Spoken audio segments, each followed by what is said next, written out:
Behind every family fortune lies a story. But what happens when that story isn't just about hard work and opportunity? As Sarah stared at her father's tear-streaked face, a cold realization washed over her. What if assuming another man's identity was just the beginning of her grandfather's betrayal? I need to see everything. Sarah said, her voice steadier than she felt. All the financial records, all the paperwork. Her father hesitated, then nodded with resignation. The next morning, he led her to a climate-controlled storage unit across town, one she never knew existed. Inside sat dozens of meticulously labeled boxes, the true archive of their family's history. Take what you need, He said, not meeting her eyes. I'll be at home when you're ready to talk. Sarah spent 3 days surrounded by the paper trail of deception. The banking record from 1946 told a stark truth. Her grandfather had built his empire on 7 substantial wire transfers from Swiss accounts. The accounts belonged to her grandfather's dead friend's family. This can't be right. She whispered, her fingertips cold against the yellowing paper. Each document she uncovered confirmed her worst fears.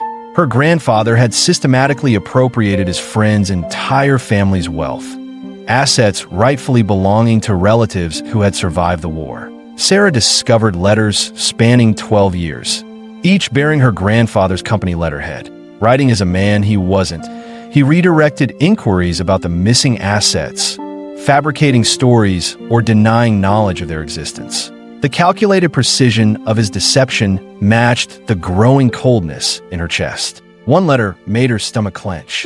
Her grandfather had responded to the friend's searching cousin with false sympathy. I regret to inform you that your cousin spoke often of losing everything during the occupation. Please accept the enclosed sum as a token of my enduring respect for his sacrifice. The token was nothing compared to what he had stolen. By the 3rd day, Sarah understood the magnitude of the theft. The elegant Matisse that had hung in their dining room, supposedly discovered in a small gallery in Paris, had been listed in her grandfather's friend's family collection before the war. So were 7 other pieces from their prestigious collection. Her hands trembled as she opened a folder marked surveillance reports. Inside lay decades of private investigator summaries tracking the movements of her grandfather's friends' surviving relatives. Her grandfather had watched them struggle while living in the mansion their family fortune had built. Each clinical observation in the reports matched the growing void inside her. Where family pride had once lived, only hollow betrayal remained. When Sarah finally returned to her father's house, she spread the evidence across his antique mahogany desk, the desk she now recognized as someone else's family heirloom. Did you know about all of this? She asked, her father aged 10 years before her eyes. Not at first. Not until I found similar records when I was your age. And you did nothing? That's not true, He said defensively. When I confronted him, he broke down completely. He convinced himself he deserved the assets for carrying on their name. That's theft, Dad. Plain and simple. I know. Her father opened his desk drawer and withdrew a worn ledger filled with records of anonymous donations spanning 4 decades. Schools in the Friends Village, Holocaust memorial funds, support for families seeking restitution, financial aid channeled to the descendants of the Friends family. I've given back nearly 60% of the inherited wealth. Her father explained. I couldn't return it directly without exposing everything. So, you ease your conscience with anonymous charity? Sarah couldn't keep the edge from her voice. I thought I was doing the right thing, Her father said quietly. protecting our family while trying to make amends. By perpetuating the lie. Yes, Sarah walked to the window overlooking the garden. The family estate, once her sanctuary, now stood as evidence of a crime spanning generations. How did you keep this hidden for so long? your grandfather destroyed evidence connecting him to his past. He leveraged his status as a war hero. When I discovered it, I became part of the deception, maintaining the family mythology, destroying documents, managing inquiries. The sickening reality settled over Sarah. Their respected position, the philanthropy work, the scholarship funds, the preservation society, all built on stolen assets. Our entire legacy is a lie. Sarah said. Not entirely. Her father insisted. The good we've done, that's real. paid for with someone else's money. Yes. Sarah stared at the familiar objects surrounding her. The antique clock, the oil paintings, the vintage wine collection. Everything in her world now cast two shadows, what she had always believed and the dark truth of their origin. The antique clock ticked with relentless precision as Sarah spread the childhood photographs across her grandmother's quilted bedspread. In one, she sat beaming on her grandfather's shoulders at the county fair. In another, his weathered hands guided hers as they planted saplings in the backyard. Each image captured moments of pure connection, a loving grandfather teaching his adoring granddaughter about the world. But as Sarah traced her fingers across his face in each photograph, a painful question echoed through her mind. Can memories be authentic when they're shared with someone living a lie? You always stand up for what's right, even when it's difficult, her grandfather had told her once when she was 12, after she'd admitted to breaking a neighbor's window. The memory crashed against her consciousness like waves eroding a cliff face. Was that wisdom authentic, or merely the desperate compensation of a man drowning in his own hypocrisy? Sarah reached for a dusty leather journal she discovered hidden behind her grandfather's collection of first edition war histories. Unlike the organized records of his false identity, this journal had no dates on its cover, only his initials pressed into the worn leather.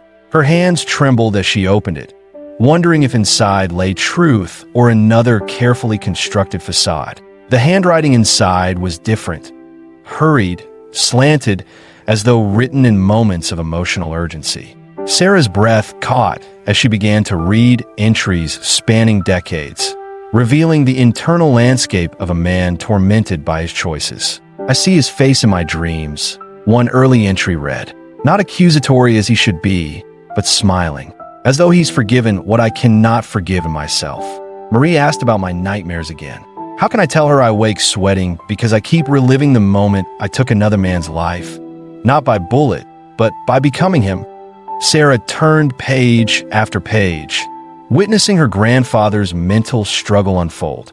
The journals revealed a man who initially justified his actions as necessary for survival, then later focused on protecting his family from his shameful past. Clara started kindergarten today, read an entry from the 1960s. She looked at me with such pride when I pinned the silver star to my jacket for her school's Veterans Day assembly. My brave daddy, she called me. I was physically ill afterward. If I tell the truth now, what happens to her? To Marie, the lie protects them. What struck Sarah most profoundly was the shadow life her grandfather maintained, building a business empire while donating anonymously to war orphans, teaching Sarah about integrity while harboring his terrible secret. Like a house built on sand, his public persona stood impressive, but fundamentally unstable. Tucked between journal pages, Sarah found folded letters, dozens of them, addressed to her grandfather's friend's family, but never sent. One particularly worn letter caught her attention, its creases suggesting it had been unfolded and refolded countless times. I have lived as your son for 27 years now. It began, there is no punishment adequate for what I've done. I tell myself that maintaining his good name honors his sacrifice. But the truth is my cowardice continues with every day I remain silent. Among the papers, she discovered records of donations to rebuild the church in the village where the betrayal occurred. Her grandfather had created an elaborate system of shadow restitution, attempting to atone without confession. A memory surfaced of behaviors that had seemed merely eccentric during her childhood. His abrupt exits when military service was discussed, his insistence that no photographs be taken at formal events, his explosive reaction when Sarah had once accidentally misplaced a file from a study. These weren't quirks, but the vigilance of someone terrified of discovery, like a man constantly checking to ensure his mask hadn't slipped. As night fell, the soft golden lamplight cast long shadows across the room. Sarah found herself surrounded by the physical evidence of her grandfather's dual existence. The same hands that had stolen another man's identity had also taught her to ride a bicycle. The same voice that had maintained decades of lies had also comforted her through her first heartbreak. Sarah closed the journal and placed it beside the childhood photographs. The quilt beneath her fingers, each patch sewn by her grandmother, now seemed to represent her family's history. Beautiful from a distance, but upon closer inspection, revealing the careful stitching that concealed underlying tears. Her grandfather had lived a life constructed on betrayal, yet the love he'd shown her remained a truth she could feel in her bones. Perhaps that love had been his one authentic note in a symphony of falsehood, his attempt to create something genuine amid the deception. The weight of her grandfather's journal pressed against Sarah's conscience like a stone. 3 generations of her family had protected this secret, each believing they were sparing others from pain. But what if their silence had only compounded the original betrayal? Somewhere, an elderly family still wondered why their hero had vanished from history. Sarah stared out the window of her apartment, watching rain trace jagged paths down the glass. The decision before her crushed her spirit. Continue the secrecy her grandfather and father maintained, or shatter tradition with truth and face the aftermath. She placed her palm against the cool window, feeling the vibration of thunder in the distance. Her father's voice echoed in her mind. Think about your cousins, your aunts, people who never knew any of this. He had pleaded, his voice crackling with emotion. They've built lives on a foundation they believe is solid. You'll destroy them for something they had no part in. The memories surfaced, her grandfather's trembling hands as he'd shown her father the journal, the hushed conversations that stopped when she entered rooms as a child. Each memory strengthened her resolve, even as doubt threatened to overwhelm her. Exhausted from sleepless nights and moral wrestling, Sarah sought guidance. Professor Eleanor Winters, an ethics specialist whose office walls held photographs of memorial sites, became her first confidant. Historical injustices require acknowledgement for healing to begin. Professor Winters said, her fingers forming a steeple beneath her chin. Truth-telling comes with very real consequences for the living. How do you weigh the pain of innocent family members against the right of others to know what happened to their ancestors? Sarah asked, her voice barely above a whisper. Ethical frameworks emphasize transparency. Professor Winters explained. Like removing a bandage from an old wound, acknowledging past wrongs may hurt initially, but ultimately fosters healing within affected communities. But the personal cost remains heavy. When Sarah mentioned her father's anonymous donations, the professor's response struck her deeply. Restitution without acknowledgement addresses only part of the harm. Those who lost their loved one lost their story, their hero, their connection to history. The meeting with Alden Morris, an attorney specializing in historical claims, provided practical clarity amid her ethical turmoil. From his downtown office, he reviewed her documents with practiced eyes. The statute of limitations has expired, Morris explained, but restitution processes for wartime theft or identity appropriation can still proceed through special tribunals. Your documentation is impressively thorough. Sarah's questions about family assets brought sobering answers. Changes in ownership create legal hurdles, but not insurmountable ones. The moral claim remains clear even when legal claims become muddied by time. Her journey led her to Martin Keller, a relative of the man whose identity had been stolen. His apartment, filled with military memorabilia, became the crucible for her decision. "My cousin was a hero," he said, showing Sarah a framed newspaper clipping.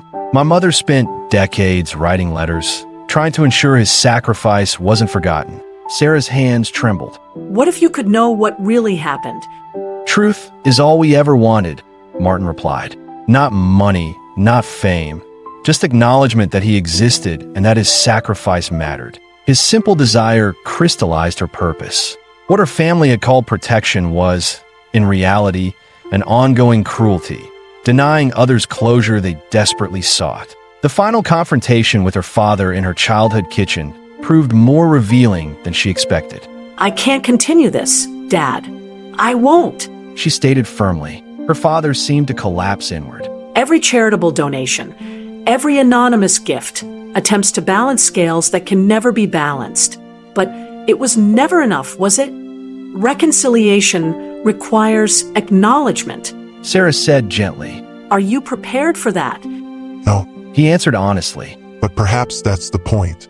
Some burdens shouldn't be easy to carry. The weeks that followed transformed Sarah. She consulted historians and military archivists, compiled evidence, and drafted statements, assembling fragments of a broken truth.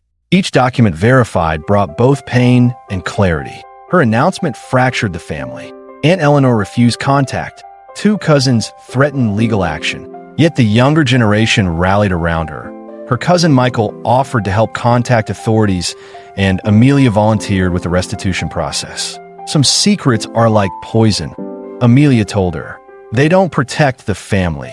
They corrupt it from within. When Sarah finally submitted documentation to the Historical Justice Commission, requesting amendment of the official record, she included photographs, journal entries, financial records, and her sworn testimony. The weight that had pressed against her chest for months began to lift. The truth, however painful, was finally seeing light. As the final document left Sarah's hands, the protective walls her family had built for generations began to crumble.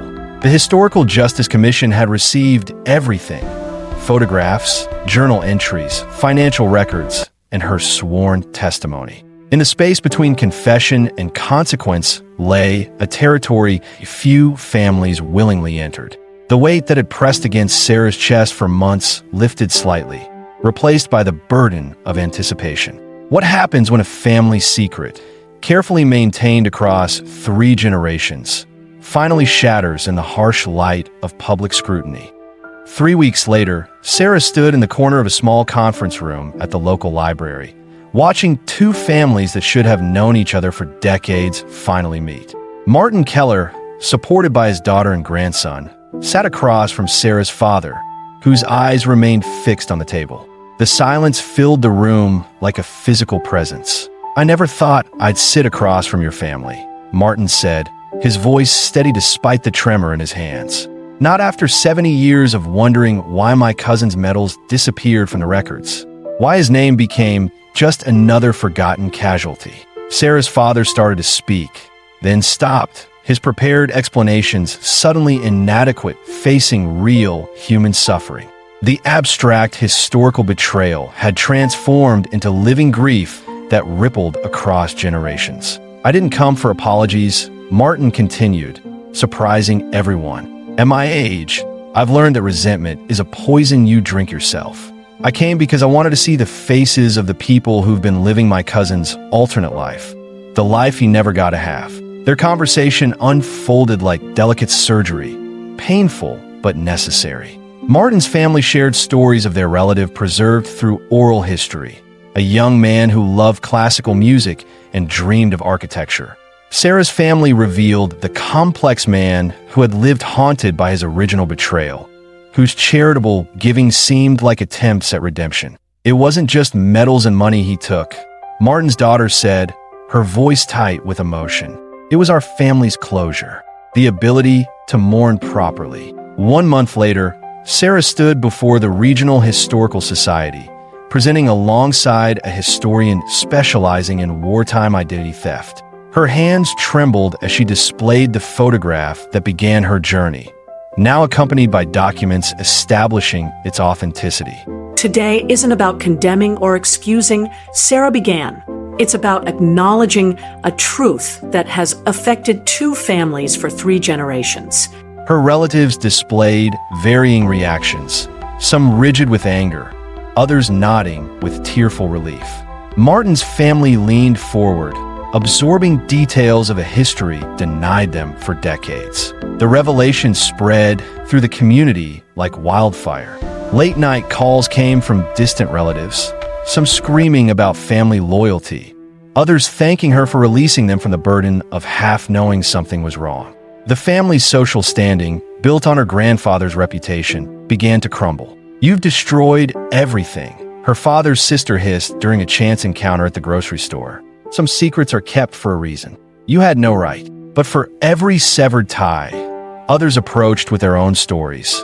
Cousins who had noticed inconsistencies, who had sensed forbidden topics. They spoke of finally understanding the strange undercurrents that had shaped their family for generations. "I always felt something was off," her cousin Michael confessed over coffee.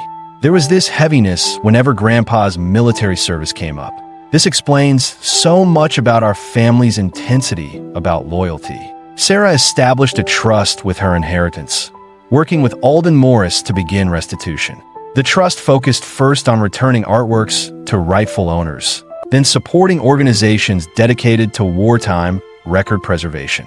The family home was sold, proceeds directed to Holocaust memorial funds and families seeking restitution. Through conversations with Martin's family, Sarah discovered her grandfather had attempted contact near life's end. A letter revealed his intention to confess everything. Her uncle had found it after her grandfather's death and destroyed it. "I did what I thought was right," her uncle explained when confronted, voice breaking. "Your father had built his life on that foundation. Your generation was just beginning. I couldn't let it all collapse." Each generation had faced moral choices. Her grandfather living someone else's life, her relatives maintaining the deception, her mother attempting anonymous restitution. None were simple villains or heroes. Each had acted according to their understanding of loyalty and justice. 6 months after her discovery, Sarah attended a ceremony at the European Village Memorial, where the rightful name was officially restored. Despite his age, Martin had made the journey. As Sarah watched his wrinkled hand trace the newly engraved name, she realized that acknowledging historical wrongs had indeed become a catalyst for healing across generations. Standing in the hushed gallery, Sarah watched as strangers gathered around the restored photograph. The image now told its complete story. Both men visible, their shared history no longer severed by decades of deception. She placed her hand against the cool glass of the display case, feeling the weight of truth finally unveiled. Public acknowledgement had transformed a festering wound into something beginning to heal. The truth hadn't erased the betrayal, but bringing it into light had diminished its power across 3 generations.